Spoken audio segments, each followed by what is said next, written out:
성경 말씀 큐티와 사설로 신앙과 세상을 이어주는 다리 김규배 브릿지. 맹자, 공손추가 말했다. 돈은 높고 아름답습니다. 그러나 꼭 하늘에 오르는 것 같아서 도저히 따라갈 수 없을 듯합니다. 어찌하여 도달 가능한 것으로 만들어 우리로 하여금 날마다 부지런히 도에 힘쓰게 하지 않으셨습니까? 맹자가 말했다. 훌륭한 목수는 졸렬한 장인 때문에 먹줄과 먹통을 바꾸거나 폐하지 않는다. 명사수는 졸렬한 사수 때문에 활을 당기는 비율을 바꾸지 않는다. 군자는 활을 당겼다가 쏠 듯하면서도 쏘지 않는 자세로 힘차게 서 있을 뿐이다. 군자가 도에 맞게 서 있으면 가능한 사람은 따라할 것이다.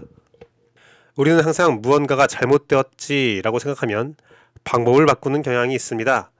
목표치를 수정하기도 하지요. 여러 가지 방법을 써가고 목표를 수정하면서 문제를 해결하려고 합니다. 그래도 문제가 해결되지 않으면 무엇이 문제일까요? 아마도 나 자신이 문제이지 않을까요?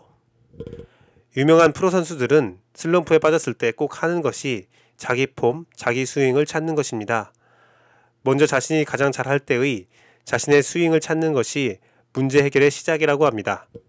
자기 스윙을 잃어버리고 때에 따른 스윙을 하면 몸의 균형이 무너지고 문제가 발생된다고 합니다. 가장 기본적이었던 가장 클래식한 자기 스윙을 되찾는 것, 문제 해결의 핵심입니다. 나의 스윙은 무엇이었는가? 나의 목적은 무엇이었는가? 나의 돈은 무엇이었는가? 성경을 통하여, 말씀을 통하여, 기도를 통하여 찾아가는 여러분 되기를 소망합니다. 인싸와싸 기성세대와 신세대, 종교와 삶, 꿈과 현실을 이어주는 브릿지가 되고 싶습니다. 정통 기독교 방송의 꿈을 꾸고 있는 광풍지배교회 김규배 목사고요. 오늘의 브릿지 시작하겠습니다. 오늘 큐티한 남자 부분은 마가복음 10장 17절에서 31절 말씀입니다. 개역개정 말씀으로 함께 보도록 하겠습니다. 예수께서 길에 나가실 때 한 사람이 달려와서 꿇어 앉아 묻자오되 선한 선생님이여 내가 무엇을 하여야 영생을 얻으리이까? 예수께서 이르시되 내가 어찌하여 나를 선하다 일컫느냐? 하나님 한 분 외에는 선한 이가 없느니라. 내가 계명을 안 하니 살인하지 말라, 간음하지 말라, 도둑질하지 말라, 거짓 증언하지 말라, 속여 빼앗지 말라, 내 부모를 공경하라 하였으니라. 그가 여짜오되 선생님이여 이것은 내가 어려서부터 다 지켰나이다. 예수께서 그를 보시고 사랑하사 이르시되 내가 아직도 한 가지 부족한 것이 있으니 가서 내게 있는 것을 다 팔아 가난한 자에게 주라. 그리하면 하늘에서 보화가 내게 있으리라. 그리고 와서 나를 따르라 하시니 그 사람은 재물이 많은 고로 이 말씀으로 인하여 슬픈 기색을 띠고 근심하며 가니라. 예수께서 둘러보시고 제자들에게 이르시되 재물이 있는 자는 하나님의 나라에 들어가기가 심히 어렵도다 하시니 제자들이 그 말씀에 놀라는지라. 예수께서 다시 대답하여 이르시되 애들아 하나님의 나라에 들어가기가 얼마나 어려운지 낙타가 바늘귀로 나가는 것이 부자가 하나님의 나라에 들어가는 것보다 쉬우니라 하시니 제자들이 매우 놀라 서로 말하되 그런즉 누가 구원을 얻을 수 있나이까 하니 예수께서 그들을 보시며 이르시되 사람으로는 할 수 없으되 하나님으로는 그렇게 아니하니 하나님으로서는 다 하실 수 있느니라. 베드로가 여짜와 이르시되 보소서 우리가 모든 것을 버리고 주를 따랐나이다.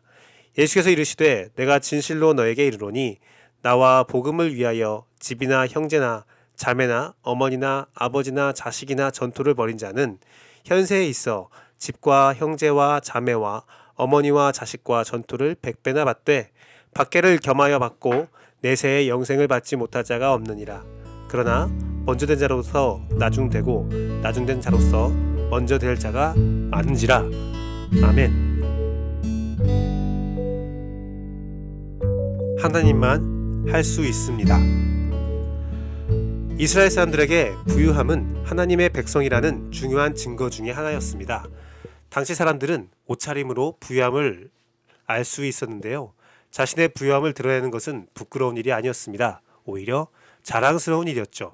그렇기에 오늘 예수 그리스도에게 나온 자는 누가 보게도 부자였습니다. 그런데 예수 그리스도는 부자와 대화를 마치고 당시 믿음과 정반대가 되는 이야기를 하십니다. 부유한 자가 하나님 나라에 들어가기가 어렵다는 이야기입니다.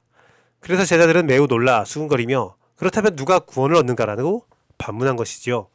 누가 구원을 얻는가? 구원을 얻은 자의 삶의 비결을 오늘 말씀을 통해 알고 가는 여러분 되기를 원합니다. 부자는 영생에 대한 갈망함이 있었고 어릴 때부터 모든 계명을 지켰고 정의롭고 열의가 넘치는 자였습니다. 부유함을 가지고도 진정한 복은 하늘에 있음을 알고 지적으로 훌륭하였고 예수 그리스도에게 무릎을 꿇어 선하다 하며 영생을 묻는 것으로 영적으로도 민감했다는 사실을 알 수 있습니다. 예수 그리스도는 하나님 한 분 외에는 선한 이가 없다고 말합니다. 부자도 그 사실을 알고 있었는데도 예수 그리스도에게 나오고 무릎까지 꿇으며 하늘나라의 비밀을 물어본 것은 그가 예수 그리스도에 대해 어느 정도 알았다고 볼 수 있는 대목이지요. 그러니 예수 그리스도는 21절 말씀처럼 그를 사랑하기에 애정어린 충고를 하는 겁니다. 모든 재물을 팔아 가난한 사람에게 나누어 주라는 말씀이었죠. 그러나 그는 그 소리를 듣고 슬픈 기색으로 근심하며 돌아갑니다. 마태복음에서는 이 부자를 청년이라고 합니다. 청년인데 부자인 것은 굉장한 의미를 담고 있습니다.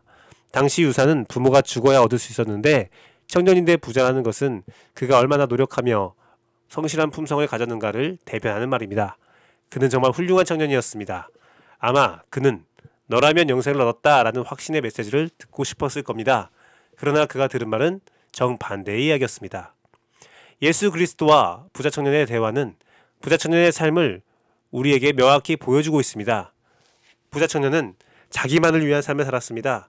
그가 지킨 계명과 율법들은 분명한 자기 목적 아래 철저하게 지켜진 것입니다.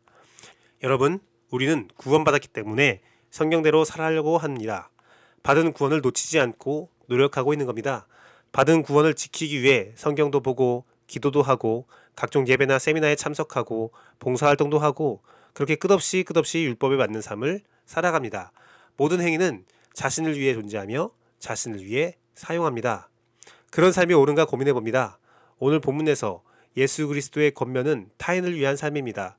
철저히 타인을 위한 삶을 살 때 천국에 들어갈 수 있다는 말씀입니다.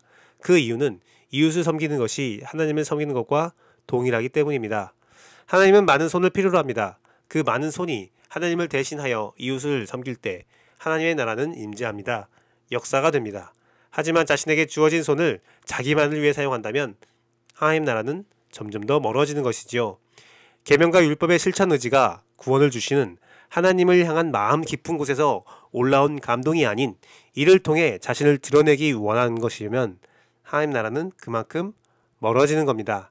영생을 얻는 신앙생활은 오직 하나님을 위한 삶을 살아갈 때 가까워집니다. 내 것을 가지고 베풀 수 있는 삶을 축복합니다. 그런데 이 기준에 하나님 나라에 동참할 수 있는 사람은 정말로 부족합니다. 그래서 예수 그리스도의 마지막 말씀이 매우 중요합니다. 27절 말씀인데요. 예수께서 그들을 보시며 이르시되 사람으로는 할 수 없으되 하나님으로는 그렇게 아니하니 하나님으로는 다 할 수 있느니라. 하나님은 이 어려운 것을 다 해내십니다. 저는 기쁜 상상을 한번 해봅니다. 심각하게 돌아간 청년이 기쁜 얼굴로 돌아와 그리하기로 했습니다. 혹은 그렇게 하고 왔습니다. 라고 말하며 예수 그리스도가 그를 안아주는 상상입니다. 그렇습니다. 사람으로는 상상할 수 없고 할 수 없는 일이지만 사람은 이기적인 존재이기 때문에 다른 자를 위해 산다는 것은 너무나 어색한 일이지만 그러나 하나님은 하실 수 있습니다. 우리가 봉사하는 것은 기적과 같은 일입니다. 우리 안에 이웃을 사랑하는 마음을 주시고 실천하는 의지를 주시는 하나님 때문입니다. 내 것을 버리고 이웃을 돕는다는 것은 매우 어려운 일이지만 하나님은 하실 수 있습니다. 그렇기에 우리의 삶을 기대합니다. 성령님께서 우리에게 부어주신 은혜를 깊이 묵상하기를 원합니다. 오늘 물지 여기까지 하겠습니다. 감사합니다.